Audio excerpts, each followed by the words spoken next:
అందరికీ నమస్కారం. ఇవాళ మీతో ఒక 2 విషయాలు పంచుకోవాలనుకుంటున్నాను.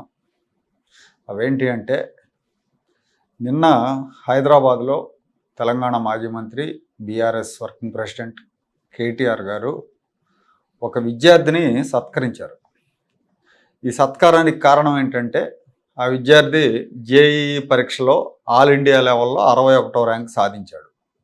ఆ విద్యార్థి పేరు వివాన్ మహేశ్వరి. జేఈఈ పరీక్షలో 100% సాధించి తెలంగాణకు గర్వకారణం అయ్యాడు అని కేటీఆర్ ఈ సందర్భంగా పేర్కొన్నారు. ఆ కుర్రాడికి శాలువా కప్పి పుష్పగుచ్చం అందించారు. ఆ సందర్భంలో ఆ విద్యార్థి ప్రదర్శించిన బాడీ లాంగ్వేజ్, ప్రవర్తన అస్సలు బాగాలేదు. ఆ వీడియో చూస్తే ఎవరికైనా ఇదే అనిపిస్తుంది. ఒకసారి చూడండి.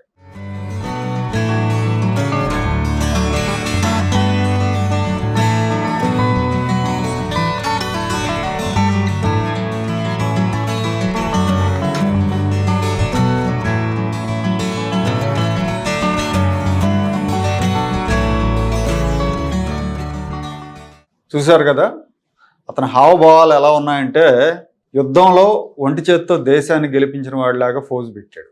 క్రికెట్లో 100 సెంచరీలు చేసిన సచిన్ టెండూల్కర్, ప్రపంచ కప్ సాధించి పెట్టిన కపిల్ దేవ్, ధోనీలు కూడా ఇంతగా ఫోజు కొట్టరు.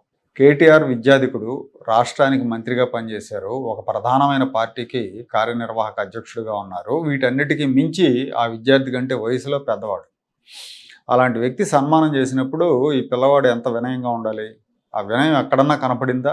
పైగా తానే కేటీఆర్ను సన్మానించినట్టుగా అతను కేటీఆర్ భుజం మీద చేసి ఫోటోకు ఫోజ్ ఇచ్చాడు. చెప్పాలంటే ఆ వీడియోలో కేటీఆరే కొంత వినయంగా ఉన్నట్టు అనిపించింది. ర్యాంకులు సాధించడం గొప్ప కాదు, సమాజంలో మన ప్రవర్తన కూడా గొప్పగా ఉండాలి. పెద్దాళ్ళ దగ్గరికి వెళ్ళినప్పుడు ఎలా ఉండాలి ఏంటనేది చిన్నప్పటి నుంచే తల్లిదండ్రులు చెప్పాలి పిల్లలకి. కామన్ సెన్స్ లేనప్పుడు ఎంత పెద్ద ర్యాంక్ వచ్చినా ఉపయోగం ఉండదు. ఈ విద్యార్థి ఎంత గొప్పగా చదివి ఎంత పెద్ద పదవిలోకి వెళ్ళినా ఇతని క్యారెక్టర్ ఎలా ఉంటుందనేది ఇక్కడే బహిర్గతమైంది. ఇక రెండో విషయం ఏంటంటే, నిన్న నీట్ పరీక్షకు సంబంధించి ఎగ్జామ్ జరిగింది. మొదటిసారి జరిగిన పరీక్షల్లో పేపర్ లీక్ అవడం వల్ల దాని మీద పెద్ద గొడవ అయింది. మళ్ళీ పరీక్ష పెట్టారు. పెద్ద ఎత్తున మళ్ళీ విద్యార్థులు హాజరయ్యారు. పరీక్ష వాయిదా పడటం మూలంగా కొంత ఇబ్బంది పడ్డారు కూడా. ఈ విద్యార్థులతో పాటు తల్లిదండ్రులు కూడా పరీక్షా కేంద్రాల దగ్గరికి వచ్చారు. పరీక్ష అయిపోయిన తర్వాత విజయవాడలో ఒక పరీక్షా కేంద్రం ముందు నుంచి వెళ్తున్నప్పుడు ఆ రోడ్డు మొత్తం 2 వైపులా అటు ఇటు పాంప్లెట్లు, పేపర్లు, పుస్తకాలతో నిండిపోయింది. విద్యార్థులకు, వాళ్ళ తల్లిదండ్రులకు కొన్ని విద్యా సంస్థలు వాళ్ళు ఇచ్చిన పాంప్లెట్లు, ఇంకా స్టడీ పేపర్స్ లాంటివి అలా పడేసి వెళ్ళిపోయారు. వాటన్నిటినీ తెల్లారి మున్సిపల్ పారిశుద్ధ్య సిబ్బంది క్లీన్ చేయాలంటే ఎంత కష్టం. పైగా వాళ్ళు తెల్లారి తీసే వరకు ఆ రోడ్డు అంతా చెత్తతో నిండిపోవాల్సిందే. ఒకవేళ దగ్గరలో మున్సిపల్ డస్ట్బిన్ ఏం లేకపోతే ఎవరి స్టడీ మెటీరియల్, పాంప్లెట్లు వాడు చేత పట్టుకొని ఇంటికి వెళ్ళి ఇంట్లో డస్ట్బిన్లో పడేసుకోవచ్చు. కానీ అలా చేయరు, రోడ్డు మీద విసిరేసి వెళ్ళిపోతారు. కనీసం సివిక్ సెన్స్, కామన్ సెన్స్ ఉండదు. మనం చైనాతో పోటీ పడుతున్నాం, రష్యాని దాటేసాం, అమెరికా తర్వాత మనమే అని మన నాయకులు గొప్పగా చెప్తుంటారు. కానీ అమెరికా, యూరోప్, చైనా, జపాన్ లాంటి దేశాల్లో ఇట్లా రోడ్ల మీద చెత్త పడేయరు. సివిక్ సెన్స్, కామన్ సెన్స్ లాంటి విషయాల్లో మనం పోటీ పడుతుంది పాకిస్తాన్, బంగ్లాదేశ్ లాంటి దేశాలతో. మనం ఈ రకమైన కామన్ సెన్స్తో ఎప్పటికి కూడా మనం అమెరికా లేకపోతే చైనా, జపాన్ వాటి స్థాయికి వెళ్ళలేము. మనం పిల్లలకు చిన్నప్పటి నుంచే మోరల్ సైన్స్ బోధించాలి. పరిసరాలను పరిశుభ్రంగా ఉంచడం, పెద్దలను గౌరవించడం, తోటి వాళ్ళకి సాయపడాలన్న విషయాలని చిన్నప్పటి నుంచే తల్లిదండ్రులు, ఆ తర్వాత స్కూళ్ళల్లో బోధించాలి. కానీ ప్రస్తుతం దీన్ని ఒక చాదస్తంలాగా చూస్తున్నారు.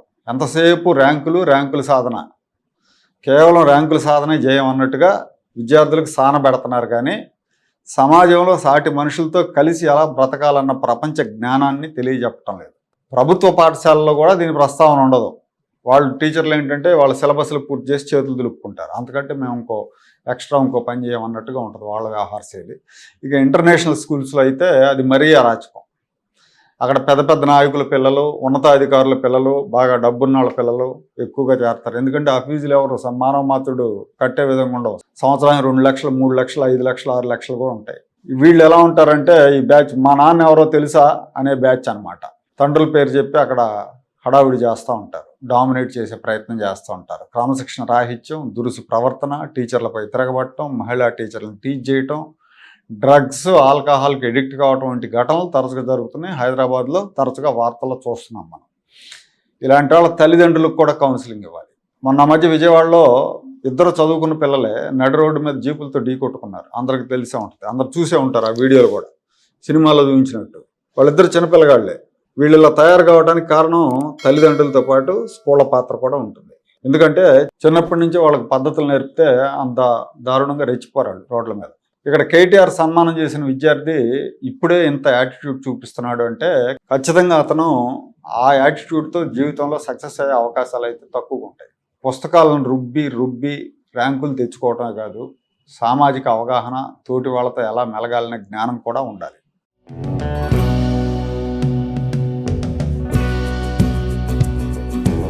Like, share and subscribe to Rajaniti channel.